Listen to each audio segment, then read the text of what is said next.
I guess the first time I really thought about going over to France to do some carp fishing was probably when I was about 14 years old. Me and a friend had been fishing a local club ticket close to our house for a good couple of years, and we were really in tune with our fishing at that age. And I remember doing a session with him one weekend where he told me that he'd been invited by one of the other local anglers on that ticket on a trip to France. As you can imagine, at that age, I was pretty jealous, I can't lie. I'd never been to France before.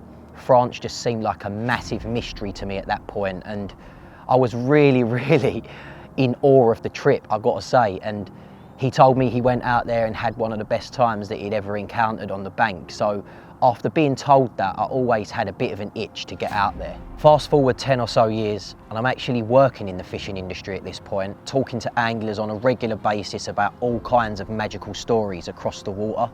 So as you can imagine, I had a constant itch to go out there and do some of my own French fishing. My first trip out to France didn't exactly go the way I hoped it would. Me and a friend had booked a week trip out to Abbey Lakes, which, as I'm sure a lot of you know, has got a number of lakes on there, and we ended up fishing the Fox Lake, which really wasn't kind to me. The weather was all over the place across the course of the week.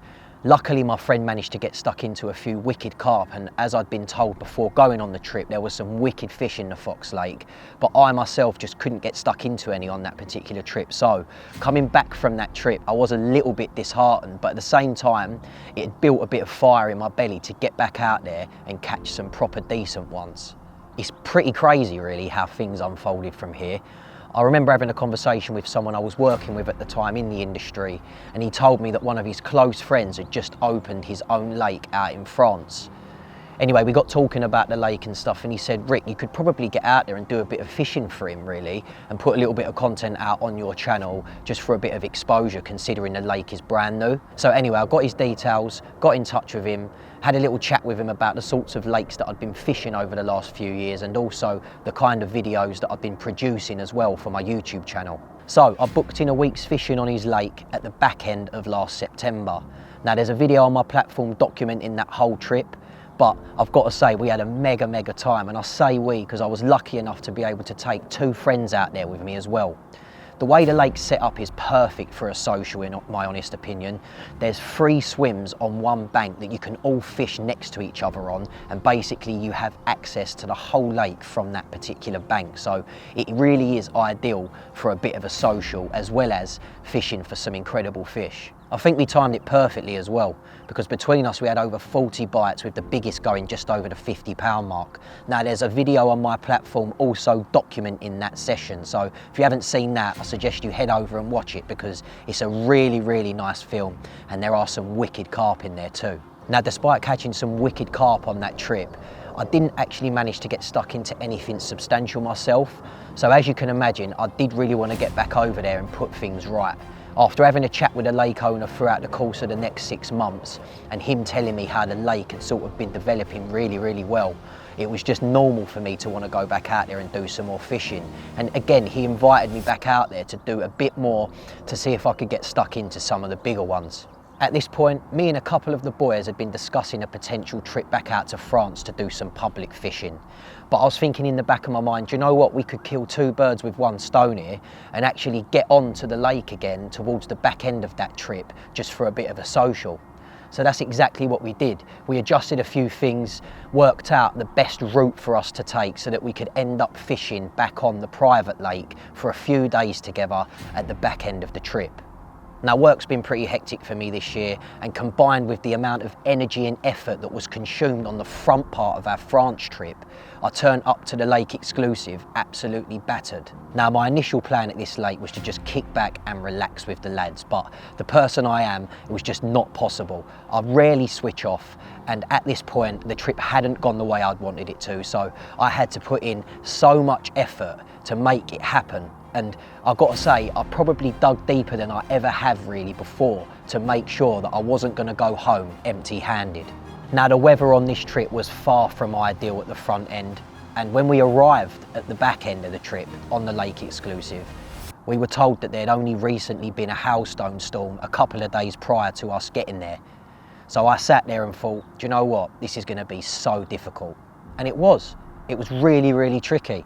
Compared to the last year's fishing that we'd done on that lake, at a similar time of year, it was a completely different session.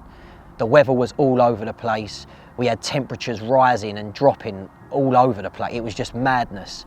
So to be able to get stuck into a few of them, which we did end up doing, I was really, really pleased with. One of my mates ended up having a 55-pound mirror, and considering he's rarely fished over the last year or so, I was so happy for him. Go on, Joshy boy! Get in there! But you know what? I was also a little bit gutted because I wanted to catch a fish of that magnitude. I've been there working my arse off over the course of the week and had no joy. So I'm thinking, no, Rick, you got to carry on, mate. Don't give up now. You've put too much effort in. I knew my rigs were presented perfectly. I'd gone out in the boat, done a bit of work with the deeper and stuff to make sure that my rigs were bang on, and they was. But the carp just weren't playing ball, so I had to just persevere, carry on with it, and hope that I managed to get stuck into something. Now, I think it was the second from last morning. I woke up at about 4 o'clock, and I think it was the fear of blanking, if I'm totally honest, that actually woke me up and kept me awake at that point. No one else was awake. So I sat there for a minute, put the kettle on, made a drink and thought, you know what, let's sit out in front of the bivvy for about an hour or so and see if we can see anything show. Well, I actually see a mega amount of fizzing happening on a bush that I'd fished the year previous. Now, the situation was this: I had my friend fishing to the right of me and the bush was to the right of him. Now, the spot that he was fishing, where he'd already caught that 55 mirror from, was much further away from that zone. So when he woke up, I said to him, look, Josh, there's been some fizzing on that bush, like, you're gonna put a rod in it? And he was like, no, I think I'm gonna stay on the spot that I'm fishing because of obviously having a couple of carp, including that mega one from already. So I was like, yeah, fair enough. I said, do you mind if I just put one of my rods on that bush? And he was like, no, of course not. So with a bit of an adjustment, I took a rod off of my rest, went out in the boat, put a bit of bait over the spot, took a prodding stick, had a little feel about to see what the contour was like, and it was exactly the same as it had been the year previous. So I thought, yeah, this could be the one. Anyway, bait was on the spot, went back to the bank, sorted out my rigs, got everything pristine, and gave it about 2 hours. No fishing at all on that spot, just left the bait over there. Went out back in the boat. I remember dropping the rig from the boat just to get it bang on. The drop was mega. And yeah, rode the rod back to the bank, set the rod, and yeah, that was it really. It game on. The rod was on the spot. And I remember saying to Josh, I was like, mate, that rod's gonna do a bite. I've seen too much going on that spot this morning for it not to. Anyway, I remember we were sitting in front of the open pit fire on this lake. The fire wasn't, actually no, the fire was on. Josh had had the fire going for the whole trip, I remember. Bless him, he'd been cutting wood all week pretty much to keep the fire burning, just because the temperature had been so up and down for us. We wanted that fire on at all times. And yeah, I remember sitting there with him, just having a chat and that, and out of nowhere, the rod just burst into life. Well, I didn't think it was my rod, considering I hadn't had a bite for a good few days. But it ended up being my rod, and they've gone, Rick, you're in. Anyway, I've sprinted down to the lake, literally, and the problem is, because the bank's on a slope, as I've run down there in me bloody Crocs, I've slipped and fell straight on my arse, literally. It hit me hard on the old tailbone, I'll say that. But anyway, the rod's melting, and I'm thinking, I need to get hold of this rod immediately because I'm fishing quite close to the snag, like it could end up being an absolute disaster. So I'm on the floor, I've lifted the rod up on the floor, managed to pick myself up using the fish to my advantage, and walk straight back up the bank. Anyway, I've got the fish locked on. I'm fishing braid at this point as well, so I can feel absolutely everything. And my knees were shaking, they really was. The boys were talking to me. I was like, lads, just let me get in the zone here. I don't even think I responded to him at one point. And anyway, yeah, I was playing the carp, and this is what happened.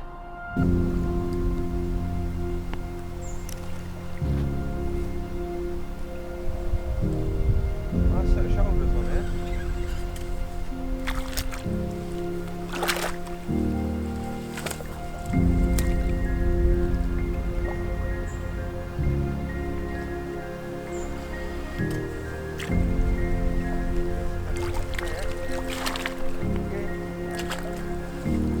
Get in there!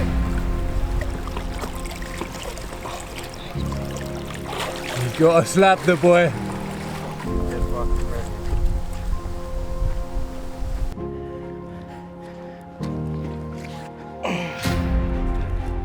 This is a long way.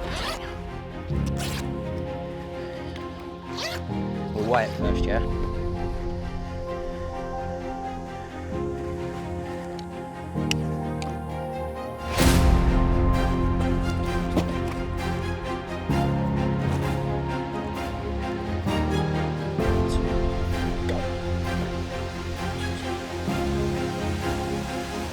Good.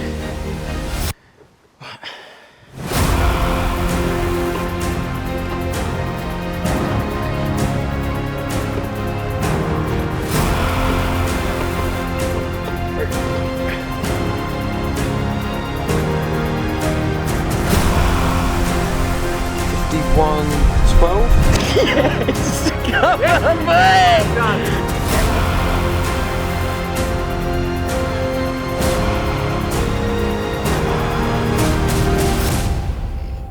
Well, I do not know what to say. It has been the most hectic trip out in France this year.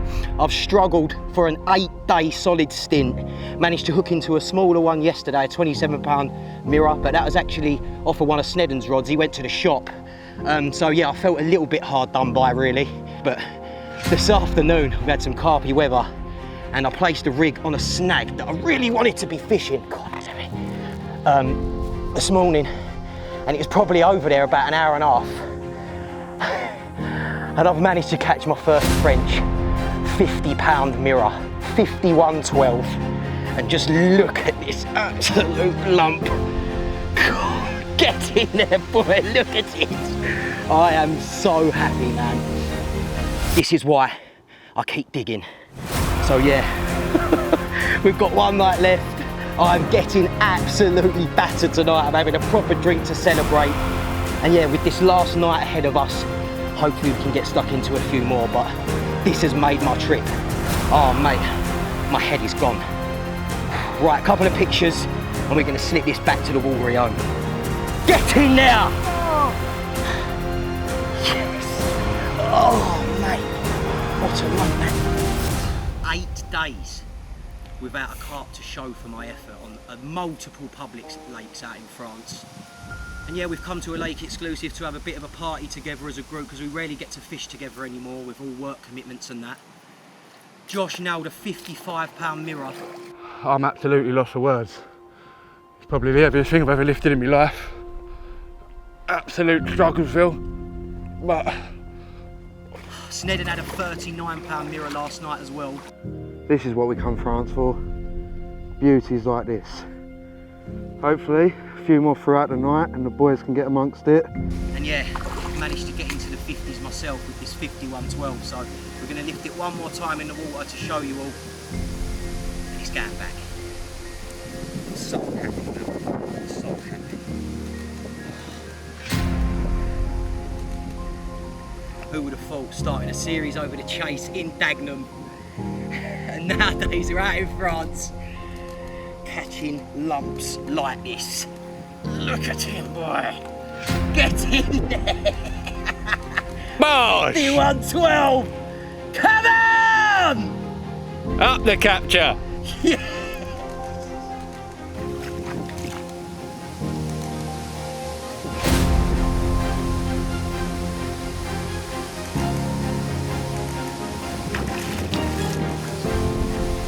One broken man at the start of the week, now look at him. I'm so happy. You know, you've been with me the whole trip, bro. You know how much it's been itching my brain. Fucking hell, Sneds. Oh, there's a good job there's a shower on site, eh? Speak lads. This is for all the shit that you have given me in the last 4 days. But all honesty, I'm so happy for you, mate. Well done. Hey! You know, I'm straight for the head top. Push! Go on the boy. Well done. Wait, we're in the new Aston Villa top? Come on. And there you go. It just goes to show that if you keep on digging, the rewards will always turn up in the end.